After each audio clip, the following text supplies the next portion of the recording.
Seja bem-vindo ao canal Aurus Audiobook. Não se esqueça de se inscrever para mais conteúdos fascinantes. Em O Renascer da Magia, Kenneth Grant, herdeiro oculto da corrente de Aleister Crowley e fundador da Typhonian, ou T.O., apresenta uma das sínteses mais ousadas e visionárias já escritas sobre magia, realidades ocultas e expansão da consciência. Nesta obra monumental, Grant costura ensinamentos de Crowley, Austin Osman Spare, tradições orientais, cultos africanos, tantra, voodoo e correntes draconianas, revelando como forças ancestrais estão despertando na psique humana moderna. Através de uma linguagem densa e oracular, o autor explora temas como cultos lunares, sexualidade mágica, a noite estelar, o universo ultraterrestre, o poder dos sigilos, a magia do sonho e os mistérios da corrente tifoniana. Linha iniciática que opera além da magia cerimonial tradicional e toca regiões profundas do subconsciente. Grant demonstra como a magia se transforma ao longo das eras, renascendo sob novas formas para acompanhar o despertar de forças adormecidas na humanidade. O livro ilumina as zonas limítrofes entre misticismo, psicologia profunda e contato com inteligências além do véu, um audiobook indispensável para estudantes avançados, praticantes da mão esquerda, ocultistas dedicados e todos que buscam compreender o mistério vivo da magia em sua forma mais radical, viva e transformadora.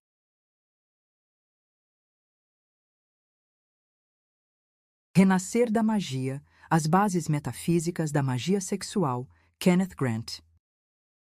Agradecimentos.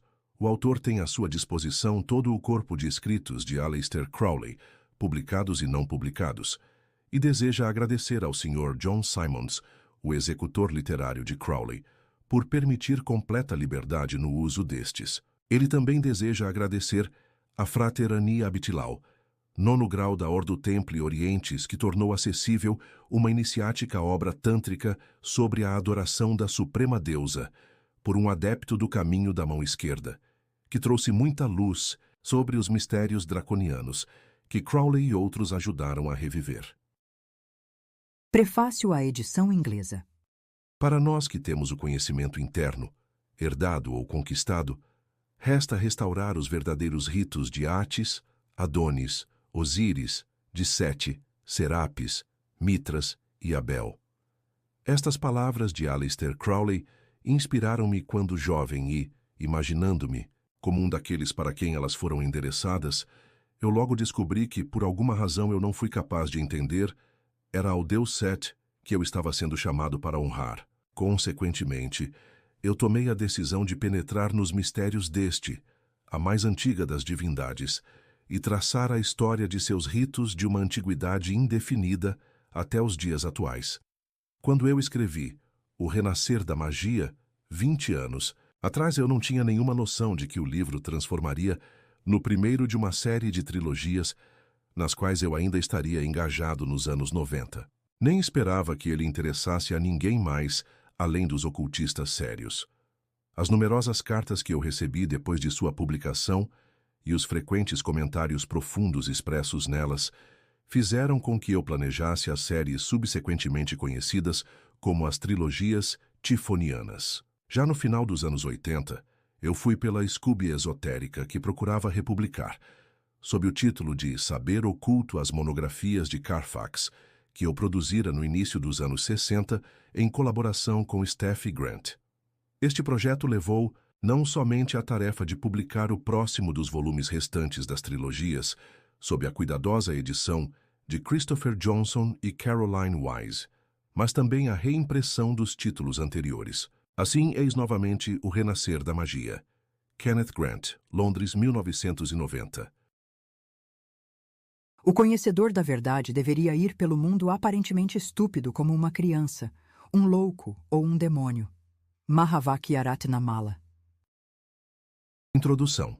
O propósito deste livro é colocar em perspectiva as várias tendências ocultas que levaram ao nascimento do interesse em ocultismo nos anos recentes, e interpretar esta ressurgência em termos da necessidade humana de uma abordagem universal da realidade que transcende a todos os sistemas anteriores de consecução mística e mágica.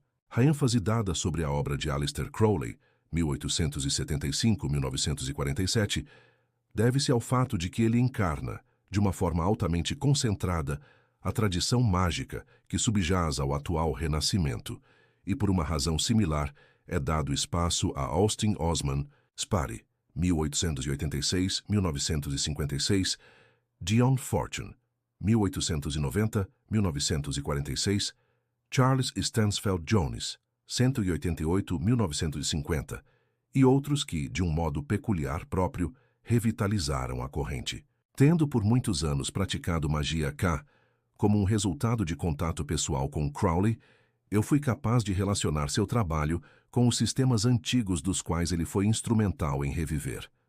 Minha interpretação de seu trabalho não é uma questão de especulação, pois ela pode ser substanciada inteiramente com referência à vasta massa de material, diários, cartas, ensaios, livros, etc., que sobreviveram à sua morte em 1947 e os quais eu menciono livremente. Com relação a Austin Osman Spare, sendo seu executor literário, eu tenho acesso a todos seus papéis e incorporei material agora publicado pela primeira vez. Embora eu tenha me encontrado com Dion Fortune apenas 2 vezes, eu já estou isado com seu trabalho há bastante tempo. Minha interpretação deste está baseada na íntima afinidade mágica que esta teve com o sistema desenvolvido por Crowley dos restos da Aurora Dourada, a qual ambos pertenceram. Frater Achad, Charles Stansfeld Jones, outro ocultista contemporâneo, deixou quando de sua morte em 1950 trabalhos cabalísticos profundamente significantes que tiveram uma relação direta na presente investigação. Aqui, novamente, beneficiei-me de material não publicado até o momento.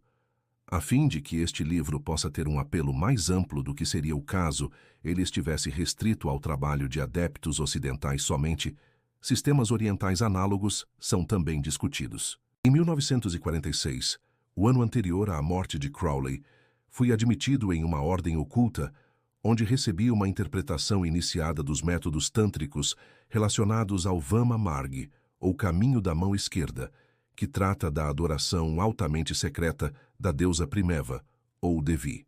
É uma versão oriental dos ritos envolvendo uma mulher escarlate, ou sacerdotisa consagrada, e seu principal valor quanto concerne a este livro jaz em sua corroboração, via fontes antigas, das técnicas mágico-sexuais que Crowley habitualmente empregava.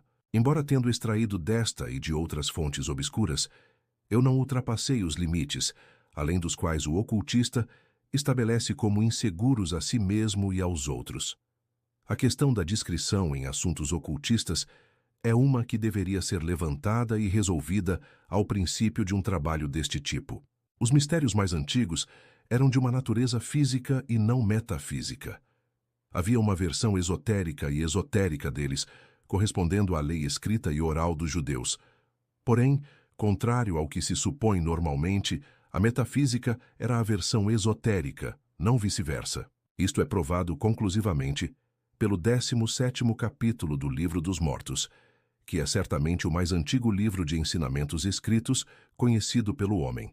Aqui, lado a lado com o texto que se pretendia de uso geral, aparece inserido o comentário do sacerdote iniciado, explicando o texto de acordo com o método da gnose, ou tradição mágica. A sabedoria secreta, oral ou oculta incorporada no comentário, refere-se às origens físicas dos conceitos abstratos que aparecem no texto. Questões espirituais são explicadas em termos de fenômenos físicos, mais precisamente fisiológicos. Estas explicações eram geralmente reservadas para iniciados, e a razão para sua ocultação era devida à natureza física da gnose, a qual se tornou, na verdade, a sabedoria proibida de eras posteriores. Os antigos podem não ter estado familiarizados com a psicologia, a sexologia e a endocrinologia como conhecidas hoje, mas eles muito certamente estavam familiarizados com os usos ocultos da corrente sexual, cujo manuseio impróprio leva ao desastre. E eles eram infinitamente mais conhecedores das ciências sexuais do que os psicólogos ocidentais hoje. Nos tempos medievais, lançava-se mão do segredo mais como salvaguarda para o ocultista do que para o mundo do qual ele formava parte. A cena não é muito diferente hoje em dia, exceto pelo fato de que as mesas estão viradas.